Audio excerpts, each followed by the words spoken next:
Bonsoir et bienvenue dans le 18h politique. Comme ça, chaque jeudi soir, nous allons faire le tour de l'actualité politique dans notre département en compagnie de notre invité qui a beaucoup fait parler de lui dans cette rentrée politique, François de Rugy. Bonsoir. Bonsoir. Merci d'avoir accepté notre invitation. On va parler bien sûr de votre décision de quitter Europe Écologie Les Verts pour fonder un nouveau parti nommé Écologiste avec un point d'exclamation. C'était avant-hier, hein, c'est tout récent. Vous allez nous expliquer pour quelles raisons donc, vous avez pris cette décision et quelles ambitions vous avez avec ce nouveau parti. Mais tout d'abord, l'actualité politique de la semaine, actualité marquée par l'afflux de réfugiés en Europe et leur accueil qui s'organise. L'élu socialiste David Martineau s'en fait l'écho sur les réseaux sociaux. Accueil des réfugiés, la ville de Nantes s'organise et coordonne les initiatives. Même chose à Rezé. Le maire Gérard Allard le dit sur Facebook, Rezé a toujours été une ville solidaire, une ville d'accueil pour les réfugiés et les demandeurs d'asile. On peut aussi citer Saint-Nazaire, où les associations se sont très vite mobilisées. À l'inverse, certains élus estiment qu'ils n'ont pas les moyens d'accueillir ces réfugiés. Est-ce que vous comprenez ce discours? Est-ce que c'est à l'État, finalement, de financer cet accueil? Forcément, s'il y a un élan de solidarité, ce sera un élan de solidarité partagé. D'abord, il y a des citoyens qui sont solidaires. Il y en avait déjà avant, mais là, le mouvement s'amplifie. Et il y a des communes qui prennent elles-mêmes l'initiative. Vous avez parlé de communes plutôt de gauche, on va dire. Mais je vois par exemple la maire de Sautron, Madame Gessant, qui se classe plutôt à droite, même si elle n'est pas dans un parti politique.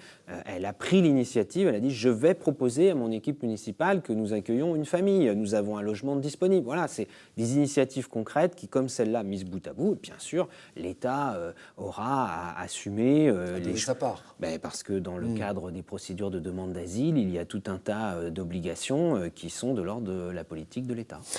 Également sur cette question justement des finances publiques, parce que c'est ça la question, Johanna Rolland a haussé le ton récemment. On l'a appris tardivement, mais le maire de Nantes a écrit à François Hollande, c'était fin juillet, un courrier également signé par les maires de Paris et de Lyon pour dire leurs inquiétudes au sujet de la baisse des dotations de l'État qui limite les capacités d'investissement des communes et des métropoles.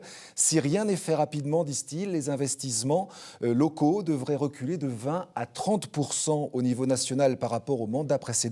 Il parle de 60 à 80 000 emplois menacés dans le secteur du BTP.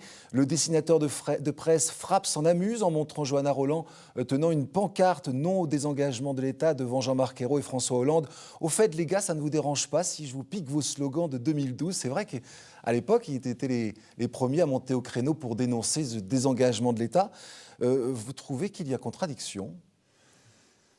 Justement, Johanna Rolland, elle est dans la continuité des positions des maires de France et des grandes collectivités locales qui, chaque fois qu'il y a des mesures sur les dotations de l'État, puisqu'en France, les collectivités locales ne sont pas totalement autonomes du point de vue de leur budget. Une grande partie de leurs ressources, en plus des impôts locaux, ce sont les dotations de l'État. Mais ma question, donc, elles défendent leurs ressources, c'est normal. Le gouvernement et l'État sont-ils en contradiction avec ce qu'ils clamaient il y a quelques années?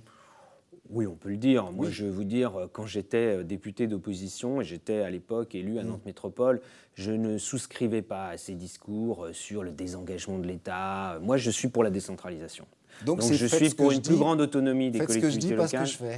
Il faut voir aussi que le gouvernement de Jean-Marc Ayrault, puis de Manuel Valls, se sont trouvés face à une situation financière très dégradée.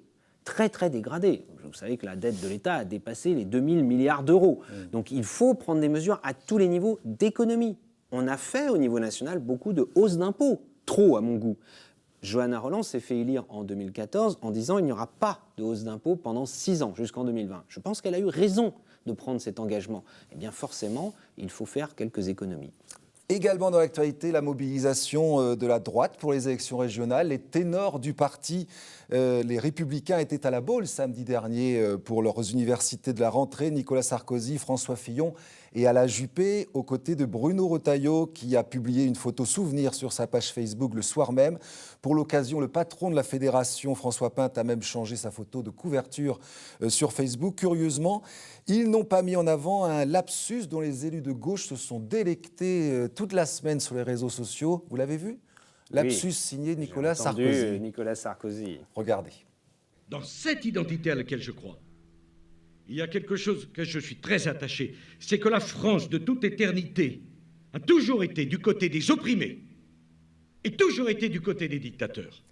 Aïe, le lapsus, ça peut arriver à tout le monde, du côté des dictateurs. Bref, la campagne des régionales est donc lancée, mais les communistes se tâtent encore, nous dit Presse Océan. Les militants voteront à la fin du mois pour choisir leur stratégie pour le premier tour, soit faire liste commune avec le PS, soit faire une autre liste anti-austérité avec les autres composantes du front de gauche. Quoi qu'il en soit, il y aura alliance avec le PS au second tour, tout comme Europe Écologie Les Verts. Est-ce que vous trouvez ça logique, ces alliances de second tour? Comment on peut être d'accord entre deux tours d'élection? Vous savez que pour s'allier au second tour, il faut quand même faire plus de 5% des voix. C'est déjà arrivé que des listes qui pensaient le faire n'y soient pas parvenues. En 2010, par exemple, il y avait une liste Front de gauche, mais elle portait un autre nom, qui a fait moins de 5% des voix. Bon, elle n'a pas pu fusionner. Même au municipal de Nantes, et il y a un peu plus d'1 an, il y avait aussi une liste du parti de gauche qui a fait un peu plus de 5%, mais qui n'a pas fusionné. C'est logique, c'est compréhensible pour les électeurs. Il faudra être clair. Les uns et les autres doivent être clairs sur leur projet de premier tour et sur ce qui peut faire l'objet de compromis. Moi, j'ai toujours défendu l'idée qu'en politique, il fallait faire des compromis. C'est la démocratie. Je vois que certains ont des postures, en effet, de partis qui se montrent intransigeantes, en tout cas avant les élections. Et après, ce sera plus difficile d'expliquer qu'il y a des fusions ou des compromis si jamais ils veulent en faire.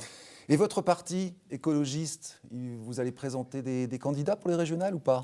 Nous allons être présents dans la mesure du possible à ces élections régionales. Jean-Vincent Placé l'a annoncé cette semaine. Moi je l'ai dit aussi, les régionales c'est une élection extrêmement importante pour les écologistes, pour la vie quotidienne des Français. Il y a beaucoup de choses qui touchent à l'écologie dans les politiques régionales. Par exemple, les trains express régionaux, si je donne un seul exemple, donc les cantines scolaires. 3 mois, ça va vous suffire. Et 3 mois, c'est très court. Ouais, ça ne nous a pas échappé. Et donc, nous allons discuter, parce que nous avons dit que nous étions plutôt pour des stratégies de rassemblement, donc avec les différentes têtes de liste socialistes, notamment dans notre région Christophe Clergeau. Et puis nous allons voir si un accord peut être trouvé sur le programme pour la région. Il y a le bilan qui est un point d'appui. Il y a un bon bilan dans notre région et les élus écologistes y ont participé. Finalement, Christophe Clergeau n'a pas l'union avec le parti Europe Écologie, mais il rassemble quand même les écologistes dissidents. Nous allons voir s'il peut y avoir ce rassemblement avec des écologistes. Ce n'est pas la peine de dire dissidents, parce que nous sommes pleinement écologistes. Et si j'ai souhaité que notre nouveau mouvement s'appelle écologiste, démissionnaire du parti, point d'exclamation, c'est parce que c'est une affirmation de notre priorité pour l'écologie. Et ce week-end, ce sont les socialistes qui vont faire leur rentrée, lancement de campagne pour les régionales, après Faille pour la fête de la Rose. Jean-Christophe Cambadélis, le premier secrétaire, sera sur place. Vous irez leur rendre visite ou pas? En général, je suis invité tous les ans. J'essaye d'aller y faire un tour dans la mesure du possible. Vous savez, il n'y a pas de... C'est comme La Rochelle, c'était les journées d'été nationales du Parti socialiste. J'y suis allé, certains ont dit « Ah, voilà, j'y suis déjà allé d'autres années. » Vous savez, je crois qu'on a tous intérêt, et moi je l'ai démontré, à dialoguer avec tout le monde. C'est un peu votre deuxième famille politique, le PS. C'est grâce à ce parti que vous avez été élu en mairie de Nantes, à l'agglomération, en Nantes Métropole, j'ai toujours à l'Assemblée été nationale. favorable, vous avez raison de le rappeler, et ça c'est ma cohérence. Et c'est vrai que EELV, par exemple, est un parti qui a reviré sur ce point. Mais ma cohérence, comme celle de beaucoup d'écologistes, c'est de considérer qu'il faut agir, et que pour agir, on agit avec d'autres, et que oui, jusqu'à preuve du contraire, c'est avec le Parti socialiste, qui est le principal parti de la gauche de gouvernement, que nous avons pu travailler ensemble. Regardez ce qui se passe à Nantes et à Nantes Métropole. Vous assumez cette filiation. J'assume ce partenariat politique, passer devant les électeurs en toute clarté, et c'est aux électeurs de juger. Quand moi je me suis présenté, j'ai été élu 2 fois député. On verra la prochaine fois. Mais c'est ça qui compte, c'est ce que disent les électeurs. Alors votre démission d'Europe Écologie Les Verts a bien sûr fait couler beaucoup d'encre, provoqué beaucoup de réactions à droite comme à gauche, et bien sûr, particulièrement chez les militants et les élus écologistes, le désaccord était connu, mais beaucoup critiquent la méthode, notamment Jean-Philippe Magnin. Regardez.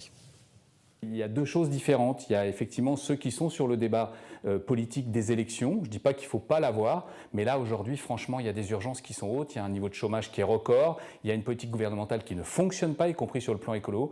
Et il y a la conférence de Paris. Donc, c'est ça les enjeux. Et je pense qu'il aurait pu, François, avec la force de conviction et la carrière qu'il a aujourd'hui, participer à ça avec d'autres comme Yannick Jadot ou Ronan Dantec. Et il ne le fait pas. C'est de sa responsabilité. C'est de votre responsabilité. Vous pensez plus, ce qu'il dit, aux élections qu'à l'écologie? Oui, je ne comprends pas bien, parce que d'abord, Jean-Philippe Magnin, il a décidé d'abandonner la politique. Et quand il l'a annoncé, il a été très critique avec les partis politiques en général et EELV en particulier. Bon, maintenant... Mais il s'est rallié à la majorité. Oui, mais tous les choix et les cheminements sont respectables. Moi, je les respecte. Simplement, Jean-Philippe Magnin parle, par exemple, des gros enjeux lourds politiques que nous avons à traiter en ce moment, et notamment cette conférence, d'ailleurs, c'était lancé aujourd'hui à Paris par François Hollande, président de la République, qui a voulu que cette conférence de lutte contre le changement climatique soit à Paris, soit organisée à Paris, soit présidée par la France. Eh bien, les écologistes, ils devraient être au cœur de cette organisation, au cœur de cette négociation. Au lieu de créer française. de nouveaux partis. Et surtout, au lieu d'avoir quitté le gouvernement, ce qui les a mis complètement à la marge. Et ça, quand je rencontre plein de Français, ils me disent, on ne comprend pas que que Cécile Duflot et ELV se soient dérobés devant les responsabilités. Il faut assumer les responsabilités. Et moi, je veux bien qu'on me critique sur l'histoire d'être carriériste, etc. J'ai entendu ça des dizaines de fois quand j'étais adjoint au maire de Nantes, et c'était Jean-Marc Ayrault, le maire de Nantes, en charge des transports. On me disait déjà ça. Et au bout de 7 ans de mandat, j'avais un bilan avec des actions concrètes qui avaient été menées avec d'autres. Mais pourquoi avoir pris cette décision là, à 3 mois des régionales? Mais parce que c'est un cheminement. Vous vouliez frapper un grand coup? Oh, vous savez, moi j'ai été étonné par le retentissement médiatique. J'ai été étonné par le retentissement médiatique et surtout par tous les messages que j'ai reçus depuis. D'abord quand j'ai annoncé cette démission et ensuite quand j'ai annoncé la création d'un nouveau mouvement. Beaucoup de messages, soit d'anciens de ELV qui étaient déjà partis il y a des mois ou il y a 1 an ou il y a 2 ans, soit de personnes qui partent maintenant, y compris dans notre région. Je vois Gilles Mahé à Angers, il est conseiller municipal d'opposition. Alors, on va aussi lui faire une accusation de carriérisme. C'est complètement absurde. Et puis par ailleurs... Pour être très clair sur le carriérisme, vous espérez un poste de ministre? On vous a promis quelque chose? Chaque fois que je fais une interview, j'ai droit à cette question. Donc chaque fois, je refais la même réponse. Je fais de la politique pour exercer des responsabilités. Sinon, je vais vous dire une chose, il ne faut pas se présenter aux élections parce que les Français, ça ne les intéresse pas, des gens qui se présenteraient pour être élus puis ensuite faire simplement des commentateurs. Moi, je veux être un acteur. Après, je travaille à l'émergence de ce mouvement politique, ministère ou pas ministère. Justement, on ne l'a pas fait à l'occasion d'un remaniement ou etc. Et c'est pour ça, j'ai cheminé pendant plusieurs mois vers cette décision. Je l'ai expliqué dans un livre. Alors justement, le départ était bien préparé puisque le livre est sorti quelques jours avant l'annonce. Voilà, c'était en cohérence. Dans la collection Gros Scolaire d'ailleurs, ça ne s'invente pas. Hein. Expliquez-nous pourquoi vous qualifiez les écologistes de gauchistes. C'est presque insultant, quoi. Non, je dis écologie ou gauchisme, il faut choisir. Et je dis que depuis 18 mois, que EELV, qui ne représente pas forcément tous les écologistes, mais évidemment qu'il y a beaucoup d'écologistes à EELV, ça c'est évident, eh bien, il y a eu cette dérive gauchiste.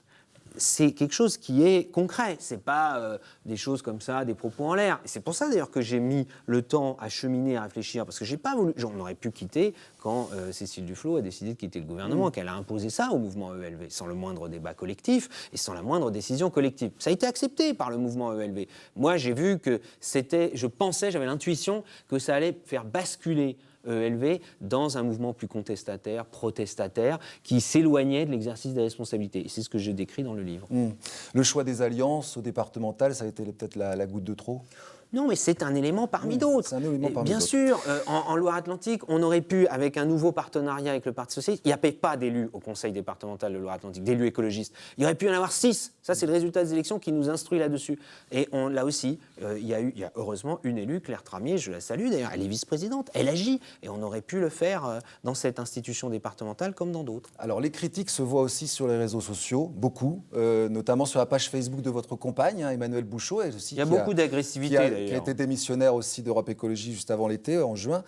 Un message qui lui était adressé à vous comme à tous ceux qui quittent un parti sans démissionner de leur mandat. Il faut avoir une haute estime de soi pour imaginer que les électeurs ont choisi sa modeste personne et non le mouvement et le programme que l'on représente.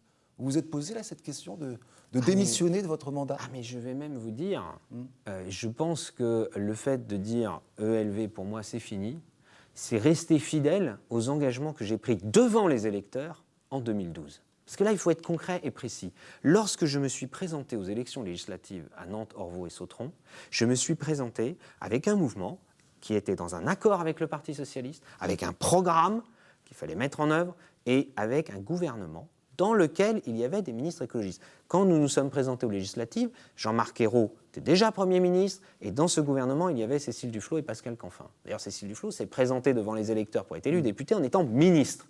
Et moi, je reste fidèle à cette idée, alors que la majorité est très critiquée. Beaucoup d'électeurs sont insatisfaits, il y a du mécontentement, je l'entends et je le comprends.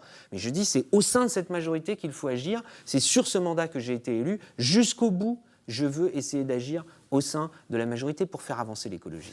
Allez, il nous reste 1 minute 30.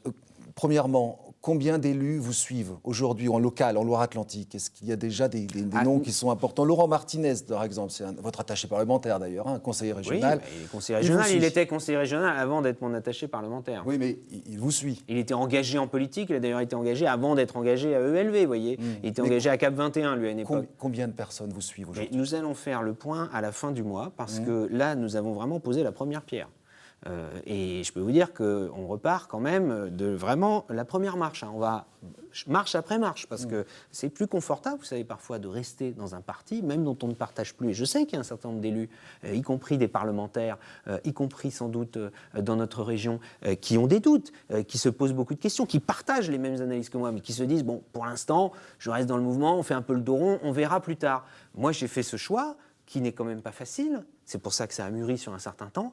Et maintenant, on construit quelque chose de neuf. Moi, je ne vais pas vous dire qu'on Avec en ligne de mire 2017, bien sûr, la présidentielle, les législatives. Bien sûr, parce que nous ne considérons pas, nous ne sommes pas déjà à nous dire qu'au deuxième tour de la présidentielle de 2017, on aura le choix entre Nicolas Sarkozy et Marine Le Pen. Moi, je ne me résous pas à cela. De même que dans notre région ou dans d'autres, je n'ai pas envie que le Front National soit devant la majorité sortante.